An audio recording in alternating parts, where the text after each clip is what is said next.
ایک دن حسان نامی ایک بچہ اسکول سے واپس آیا تو بہت پریشان تھا۔ اس کا چہرہ اترا ہوا تھا۔ امی نے پوچھا، بیٹا کیا ہوا؟ حسان نے کہا، امی آج میرا ٹیسٹ تھا، میں بہت محنت کے باوجود اچھے نمبر نہیں لا سکا، میرا دل بہت اداس ہے۔ امی نے نرمی سے کہا، بیٹا کیا تم نے فجر کی نماز پڑھی کی؟ حسان نے شرمندگی سے کہا، نہیں میں سوتا رہ گیا تھا۔ امی نے مسکرا کر کہا، دیکھو بیٹا، نماز صرف عبادت نہیں، یہ زندگی کے ہر مسئلے کا حل ہے۔ جو نماز کا پابند ہوتا ہے اللہ اس کی مدد کرتا ہے۔ اگلے دن سے حسان نے 5 وقت کی نماز پڑھنی شروع کر دی۔ تھوڑے دنوں بعد اس کے نمبر بہتر آنے لگے، دوستوں کا رویہ اچھا ہو گیا اور وہ خود کو خوش اور پر اعتماد محسوس کرنے لگا۔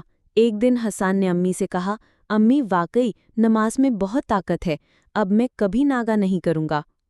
نماز صرف فرض عبادت نہیں، یہ دل کو سکون، ذہن کو طاقت اور زندگی کو کامیابی دیتی ہے۔